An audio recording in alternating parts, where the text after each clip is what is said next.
نحمده ونصلي على رسوله الكريم أما بعد إنا نحن نزلنا الذكر وإنا له لحافظون صدق الله مولانا.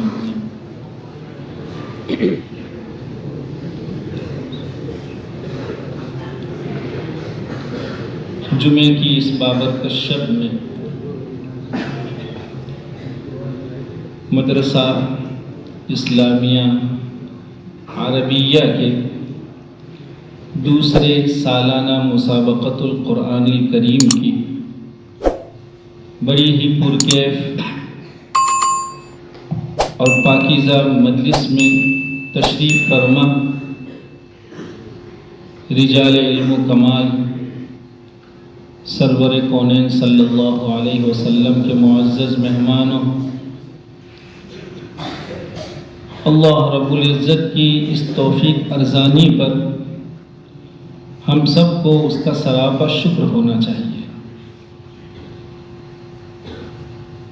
انسانیت کی اتنی بڑی تعداد میں سے اللہ رب العزت نے اپنے کلام پاک کی جملہ نواحی کی حفاظت کے لیے اس پاکیزہ طبقے کا انتخاب فرمایا ہے۔ کیا ہی خوش قسمت طبقہ ہے یہ، کیسے نیک نصیبے ہیں ان کے کہ اللہ رب العزت اپنے کلام پاک کی حفاظت کے لیے ہمارا انتخاب فرمائے۔ اللہ رب العزت ہمیں اور آپ کو اس انتخاب کا احساس اور اس کی صحیح قدردانی کی توفیق سے نوازے۔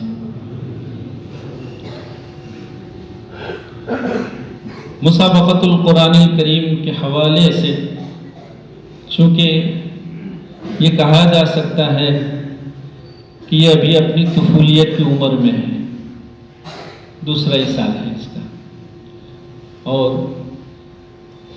اس طفولیت کی اور معصومیت کی عمر میں ان عزیزوں نے جس کامیاب انداز میں اپنے سال بھر کی کاوشوں کو پیش فرمایا ہے، یہ واقعتاً متاثر کرنے والی ہے۔ ہم آپ کو، آپ کے اساتذہ کرام کو، ارباب انتظام کو اور ان جملہ نیک نفوس لوگوں کو جو آپ کو محبت کی نگاہوں سے دیکھتے ہیں، آپ کا حوصلہ بڑھاتے ہیں، سبھی کی خدمت میں اپنے دل کی تمام تر گہرائیوں سے مبارکباد پیش کرتے ہیں۔ بہت مبارک ہو لڑکوں۔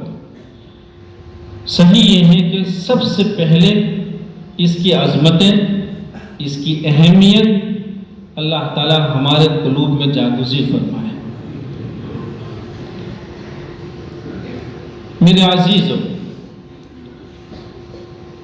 آج کی اس مجلس کو کہا جائے گا کہ مجلس دو بنیادوں پر قائم ہوئی ہے، ایک مسابقۃ القرآن الکریم اور ایک شریف ترین مگر تھوڑا سا غریب کہیے قرأت مختلفہ متعددہ کی افتتاح یہ مجلس ہے، اس کا ایک خاص عنصر ہے۔ ماشاءاللہ ان دو بنیادوں پر اس مجلس کا انعقاد ہوا ہے، بہت مبارک ہو۔ جہاں تک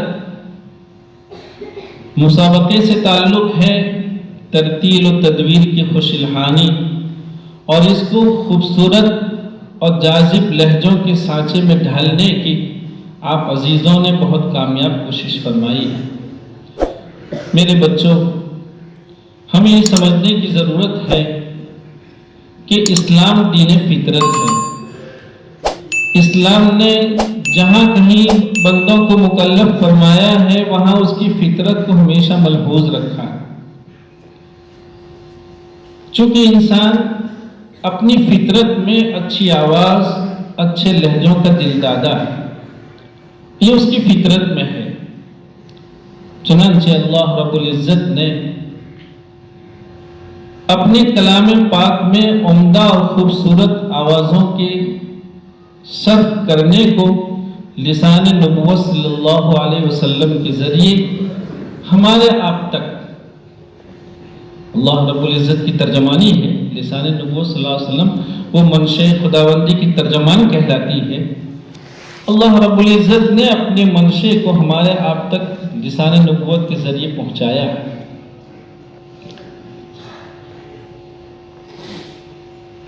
لیکن عزیزو، جو بات اس وقت ہمیں خاص عرض کرنی ہے وہ یہ ہے کہ جہاں عمدہ آواز سے، عمدہ لہجوں سے ہم آپ سب محظوظ ہوتے ہیں اور قلب کو ایک خاص قسم کی فرحت محسوس ہوتی ہے، وہاں یہ سمجھنے کی ضرورت ہے کہ خوش الحانی کا یہ کوئی منتہا نہیں۔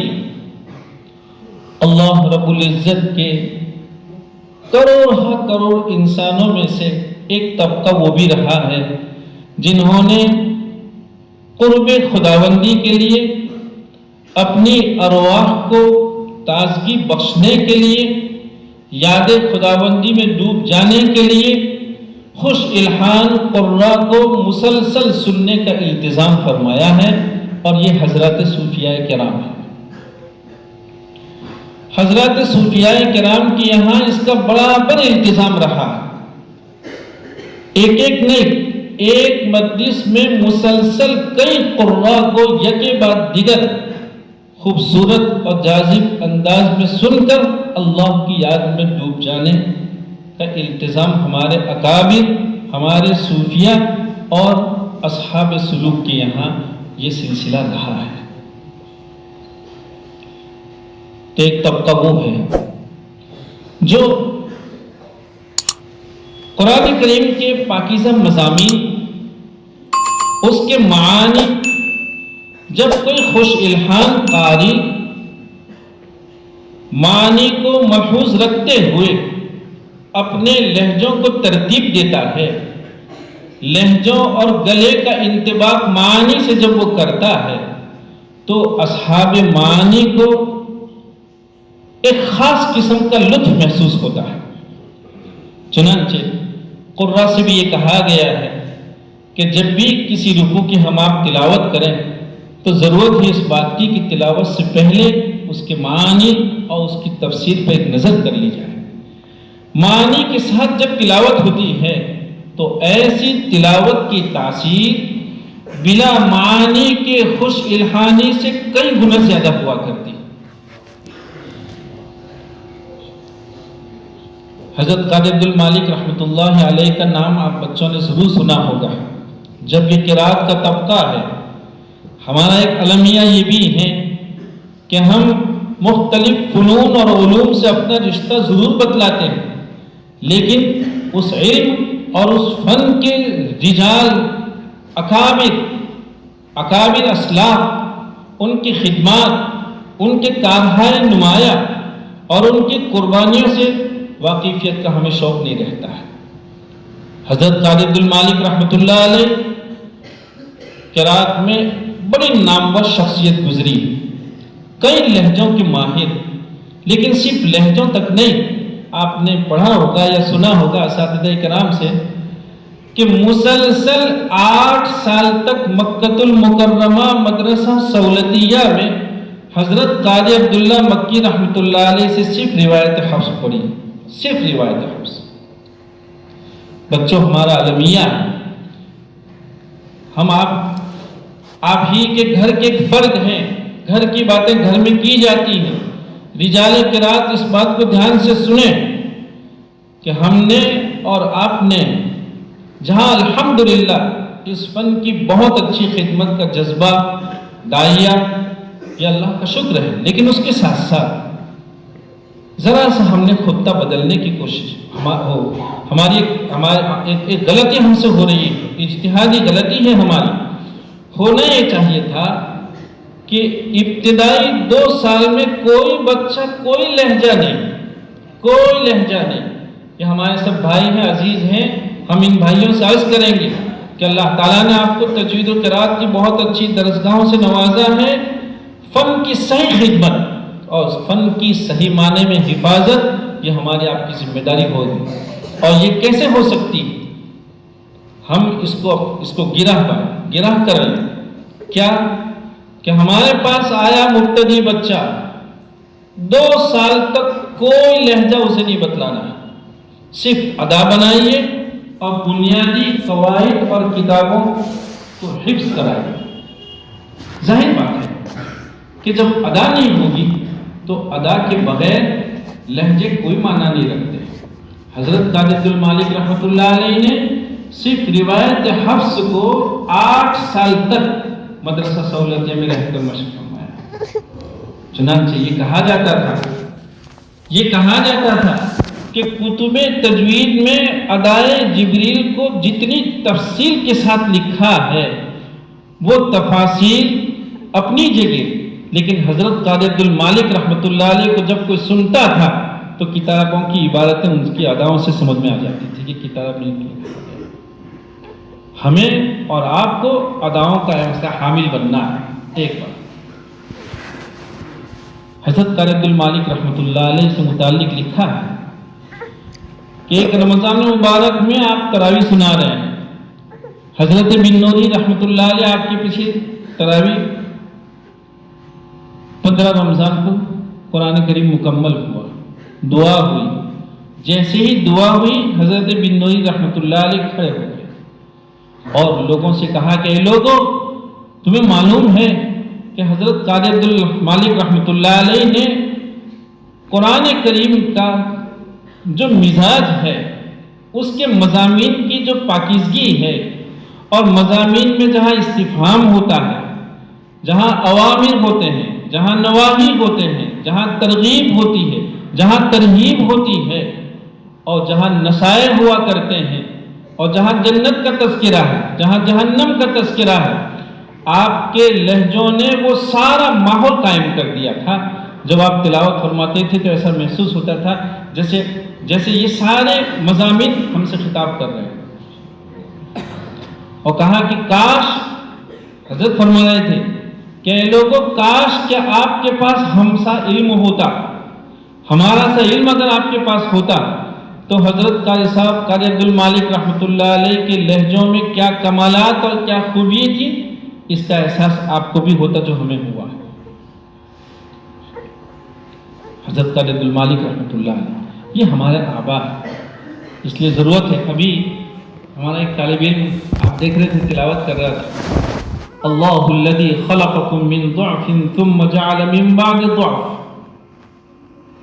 بچے گھبراتے نہیں ہیں بیٹا، بچہ اسی طرح آگے بڑھتا ہے، چلنے والا ہی ٹھوکر کھاتا ہے، جو سویا ہے اس کے گرنے کا، اس کے ٹھوکر کھانے کا کیا احتمال ہوتا ہے، اس لیے گھبراتے نہیں۔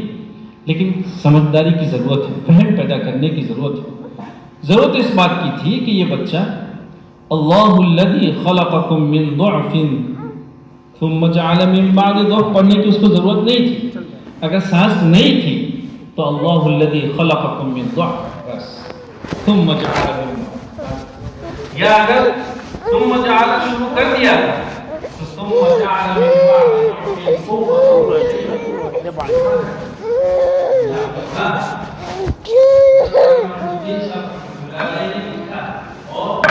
اور آگے بڑھیے صاحب خلاصہ کیا لکھتے ہیں، فَلَمَّا عَاقَ حُسْنِ الْحَالَيْنِ بَعْدَ الْجَمْعِ بَيْنَ الْقَوْلَيْنِ۔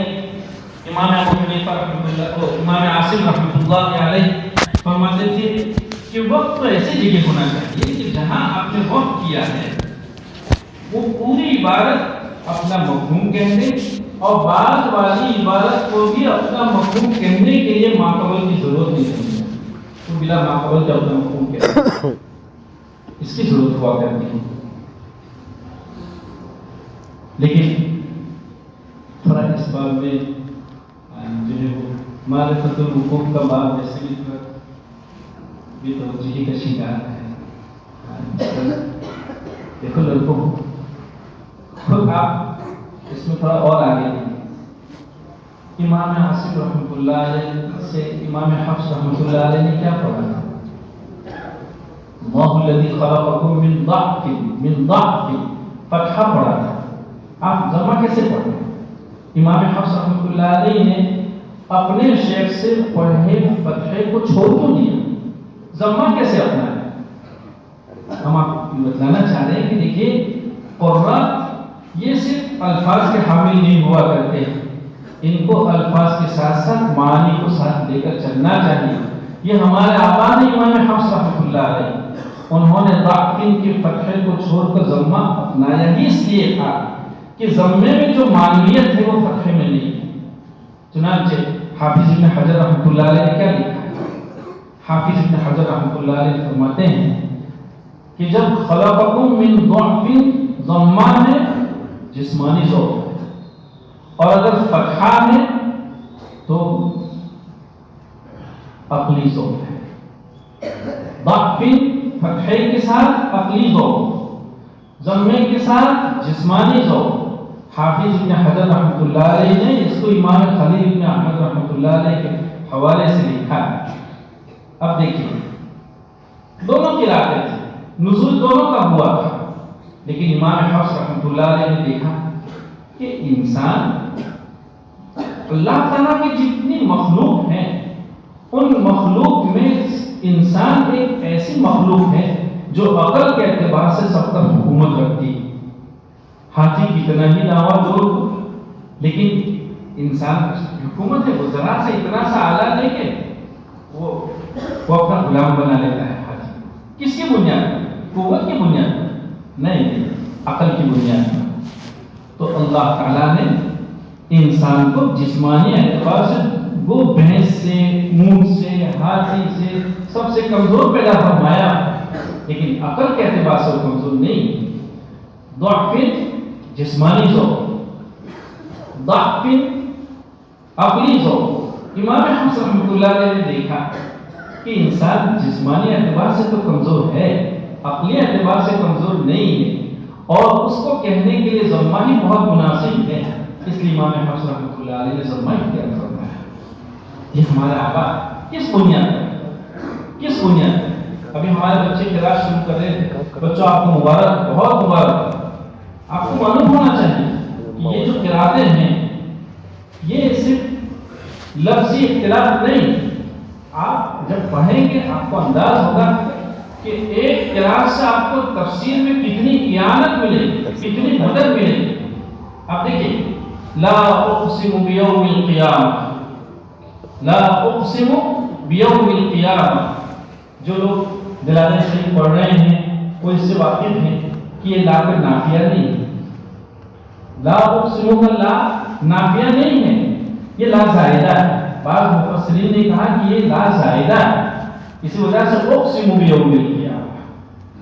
اور قرآن کریم میں ایسے بہت سارے مواقع ہیں. لئلا یعلم اہل الکتاب، لئلا یعلم، یہ لئلا کا لا جو ہے وہ زائدہ ہے، ای لئن یعلم اہل الکتاب. ما منعک الا تسجد اذ امرتک، ما منعک الا تسجد، یہ لا زائدہ ہے. ما منعک ان تسجد. تو دیکھیے یہ مفسرین ہیں. آپ جب قرات پڑھیں گے تو آپ کو انداز ہوگا کہ جہاں ایک قرات لا اقسم کی ہے وہاں ابن کثیر مکی رحمۃ اللہ علیہ ان کے دونوں راوی اس کو لا اقسم پڑھ رہے ہیں اور لام تاکید کے ساتھ پڑھ رہے ہیں. دیکھیے یہ لام تاکید والا یہ بتلا رہا ہے کہ یہ لا نافیہ نہیں ہے، اس وجہ سے اس کو کہا گیا کہ زائدہ. اور ایک قرات میں اس لا کو کہا گیا کہ یہ لا لام تاکید لا اقسم. میرے بچوں آپ نے نہیں دیکھا امام حفص رحمۃ اللہ علیہ نے سارا علماء سے ہٹ کر کیا پڑھا؟ وَإِن تَشْكُرُوا يَرْضَهُ لَكُمْ، وَإِن تَشْكُرُوا يَرْضَهُ لَكُمْ. سب جانتے ہیں کہ یہ ہائی زمین ہے، اس کے دونوں طرف متحرک ہے، صلہ ہونا چاہیے، اصول ہے، اور سارے قرآن پڑھیں يَرْضَهُ لَكُمْ. امام حفص رحمۃ اللہ علیہ کا صلہ نہیں. ٹھیک ہے قرآن اس پر ادھر ادھر کی بحث کرتے ہیں اور کہیں اطمینان نہیں ہوتا. ایسا محسوس ہوتا ہے کہ اس کی صحیح وجہ معنویت ہے، اور وہ یہ ہے کہ صلہ اس میں تھوڑی تاخیر ہوتی ہے. ایک الف کے بقدر اس کو کھینچا جاتا ہے. جب ایک بندہ اللہ رب العزت کی شکر گزاری کرتا ہے تو جہاں ابھی اس نے شکر کی ابتدا کی نہیں، اس کا شکر تمام ہوا نہیں کہ اللہ رب العزت کی طرف سے یہ ہوگا رضا کا فرمان کیا عمدہ چیزیں ہیں. اس لیے آپ عزیزوں سے ہم اس کی درخواست کریں گے بچوں اس کے ساتھ ساتھ معانی کی طرف بھی ہماری توجہ ہونی چاہیے. مبارک ہے آپ بچوں کو جنہوں نے بھی قرأت کے ثواب کی ابتدا کی ہے. بچوں اس کے ذریعے آپ دیکھیں گے کیسا شرف اور اللہ رب العزت کی طرف سے کیسا انعام آپ کے حصے میں آ رہا ہے کہ جن اولیاء کی صحبت کی لوگ تمنا کیا کرتے تھے ان اولیاء میں سے ایک بہت بڑے درجے کے مسلم ولی علامہ شاطبی رحمۃ اللہ علیہ، آپ اس بہانے سے روزانہ اللہ کی اس ولی کی صحبت کریں گے. آپ کی زبان پر علامہ شاطبی رحمۃ اللہ علیہ کا نام آئے.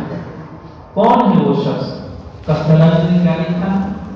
قسطلانی نے نقل کیا کہ بیت اللہ میں طواف میں لوگ یہ اعلان کر رہے تھے کہ اگر کوئی شخص چاہتا ہے کہ کسی ایسے شخص کے پیچھے نماز پڑھی جائے جس نے بچپن میں کبھی اللہ تعالیٰ کی نافرمانی نہیں کی ہے تو امام علامہ شاطبی رحمۃ اللہ علیہ کے پیچھے نماز پڑھے.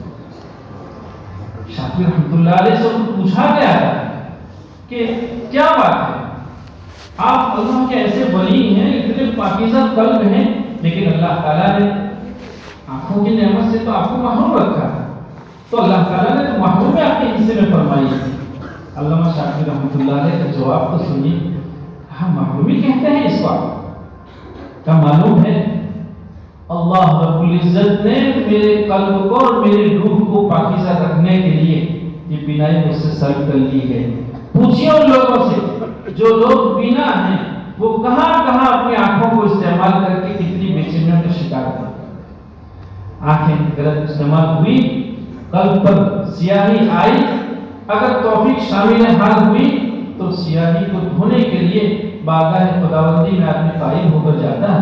باقی اگر توفیق شامل حال نہیں ہوئی قلب سیاہی سے عبارت ہو جانے کے بعد بھی کوئی احساس نہیں ہوتا ہے.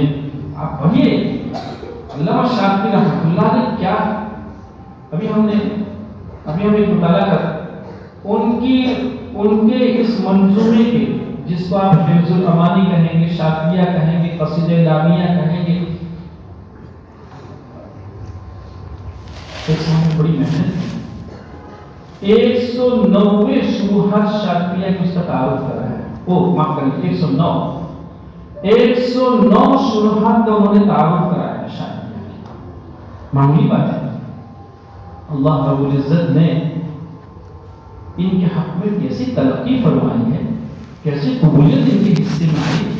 کتنی بڑی خلق خدا ہے جو علامہ شاطبی رحمۃ اللہ علیہ کے اس منظومے کی تشریح کو اپنے لیے سعادت خیال کرتے ہیں. اور خود شاطبی رحمۃ اللہ علیہ سے متعلق آخری ایک بات سنا کر اپنی گفتگو ختم کروں. دیر ہو گئی کہ لڑکوں، یہ اللہ کا وہ بندہ ہے جس نے جب یہ قصیدہ لکھا تو اس کو اپنے قصیدے کی اس نظم پر ترتیب دینے پر کتنا بھروسہ کہ میں نے صرف اور صرف اللہ کی رضا کے لیے لکھا. مجھے اپنے اخلاص پر پورا اطمینان ہے کہ اس بات میں اور کوئی چیز شامل اور شریک نہیں ہے، صرف اللہ کی رضا کے لیے لکھا. چنانچہ انہوں نے اپنے اس اخلاص کے امتحان کے لیے کیا انہوں نے اپنے اس اخلاص کے امتحان کے لیے ایک پرچی میں اپنے اس قصیدے کے 2 شعر لکھے اور ایک بوتل میں اس کو بند کر دیا اور پھر اس کو دریا میں ڈال دیا، ندی میں ڈال دیا. انہیں اس کے اطمینان تھا کہ میں نے صرف اللہ کی رضا کے لیے لکھا ہے، یہ 2 شعر کبھی ضائع نہیں ہو سکتے، اللہ اس کی حفاظت فرمانے والے ہیں. چنانچہ کیا قصہ پیش آتا ہے؟ ایک مچھلیرا مچھلی پکڑنے کے لیے جا رہا ہے دریا میں، اور مچھلی پکڑنے کے اس نے دیکھا کہ کوئی بوتل آ رہا ہے. اس نے وہ بوتل دیکھا تو اس میں کوئی پرچی تھی. مچھیرے نے وہ پرچی کھولی. مچھیرا بھی کیا ہوگا، ہمیں تو ایک عربی شعر آتا ہے تو 10 بار لوگوں کو اٹھانا پڑتا ہے، اور وہ مچھیرا اس نے جب وہ بوتل کھولا اور جو بچی ان کا شعر کہا کہ اتنے اچھے شعر علامہ شافعی رحمۃ اللہ علیہ کے سوا کوئی نہیں کہہ سکتا. چنانچہ وہ مشیرہ یہ بوتل اور اس پرچی کو لے کر علامہ شافعی رحمۃ اللہ علیہ کی خدمت میں پہنچتا ہے اور کہا کہ مچھلی پکڑنے گیا تھا, یہ بوتل ہاتھ آ گیا, مجھے یہ ہوا کہ یہ شعر آپ کے سوا کوئی نہیں کہہ سکتا ہے. تو کہا ہاں بہت اچھے, جزاکم اللہ. کہا مجھے اس کا یقین تھا کہ اللہ تعالیٰ میرے لکھے کو کبھی ضائع نہیں فرمائیں گے. اور وہ دو شعر تھے, بدأت بسم اللہ فی النظم اولا تبارک رحمان و رحیم و موئلہ. ایسے اللہ کے بندوں کے ساتھ روزانہ ہماری آپ کی سباق عنوان سے ملاقات ہوتی, اس کو اپنے لیے شرط خیال کرو اور اس کی قدر پہچاننے کی کوشش کرو.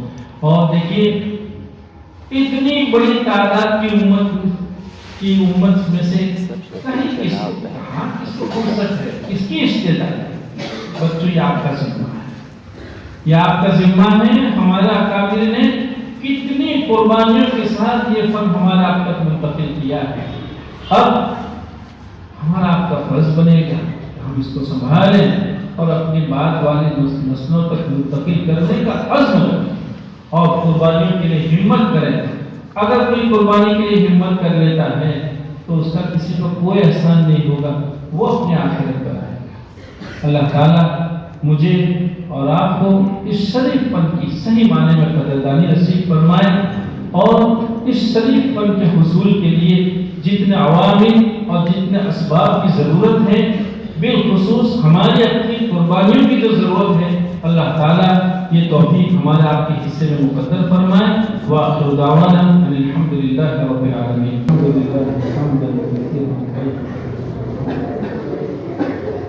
اللهم صل على سيدنا محمد كما تحب وترضى عدد خلقه ورضا نفسه وزنة عرشه ومداد كلماته. اللهم يا من يستحيي أن يرد يد السائل القاضية, يا ذا الكاف والنون إذا أراد شيئا أن يقول له كن فيكون. اللهم إنك عفو كريم رحيم تحب العفو فاعف عنا يا كريم, فاعف عنا يا كريم, فاعف عنا يا كريم. مولا کریم ہمارے گناہوں سے درگزر فرما. اللہ کیسی بابت کا شب ہے, کیسی پاکیزہ مجلس ہے مولا, تیرے کیسے نیک نفوس بندے یہاں جمع ہیں مولا. اس کی نسبت کو کیا کہیے کہ یہ صرف تیرے کلام پاک کی نسبت پر منعقد نہیں. اللہ ایسی بابرکت مجلس میں ہم آپ کے پاکی بندے آپ کی بارگاہ عالی میں اپنے گناہوں کی معافی کی بھیک کے لیے ہاتھ پھیلا رہے. اللہ ہمیں معاف فرما, مولا کریم ہمیں معاف فرما دے. مولا ہم ہر طرح معترف ہیں, ہمیں بڑی ندامت ہے کہ آپ نے اتنے سارے انعامات سے نوازا, اس کے باوجود ہم ساتھ کی نافرمانی کی جاتی ہے. اللہ ہم نہیں سمجھ پاتے ہیں مولا کیسے ہم سے آپ کی نافرمانی کرتی ہے. زندگی کا بہت بڑا حصہ گناہوں میں گزرا, غفلتوں میں گزرا. اللہ ہمیں معاف فرما دے. ہمارے جرم عظیم کو تو معاف فرما مولا, ہمارے جرم عظیم کو معاف فرما مولا. ہمیں چاہتے ہیں کہ آپ نے جیسا اس دنیا میں ہمیں پاکیزہ قلب بھیجا تھا, ہم قلب کی ایسی ہی پاکیزگی کے ساتھ پھر تیرے یہاں حاضر ہوں.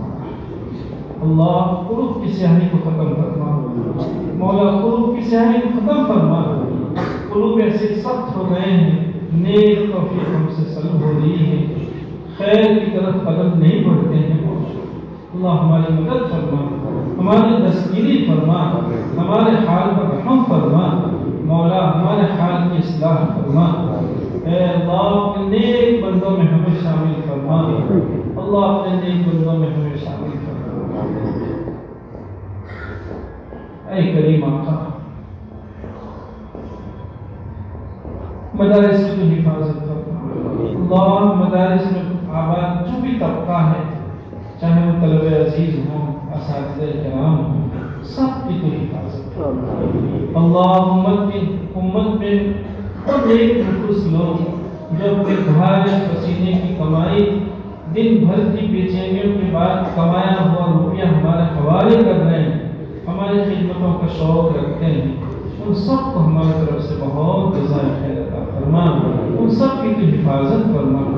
اللہ آپ ہم سے راضی ہو جائیے، مولا ہمیں آپ کی رضا حاصل کرنے کا شوق عطا فرما، اس کے اسباب اور عوامل اختیار کرنے کی توفیق عطا فرما، ان سارے کاموں سے ہماری حفاظت فرما جو آپ کی پکڑ کا سبب بنے۔ اللہ اپنی پکڑ سے ہماری حفاظت فرما، اللہ اپنی پکڑ سے ہماری حفاظت فرما، مولا معرفت کی راہیں اپنانے کی توفیق عطا فرما، قلوب کو آپ کی یادوں سے آباد فرما، زبان کو تیرے ذکر میں جاری فرما، سرور کونین صلی اللہ علیہ وسلم پر درود کا شوق عطا فرما، اتباع سنت میں ہماری طبیعت بنا دے، طبیعت ثانیہ ہو جائے، اتباع سنت کی ہمیں توفیق عطا فرما، مولا ایک دوسرے کی تائید کے ساتھ چلنے کی توفیق عطا فرما، اتحاد و اتفاق نصیب فرما، اختلاف سے ہماری حفاظت فرما، تواضع، انکساری، عاجزی نصیب فرما، وسعت قلبی اور وسعت ذاتی نصیب فرما، اللہ فکری تنگی سے ہماری حفاظت فرما، اللہ فکر کی بھی پاکیزگی نصیب فرما، تیرے اولیاء کرام سے اپنے رشتے کو قائم کر کے تجھ تک پہنچنے کی ہمیں توفیق عطا فرما،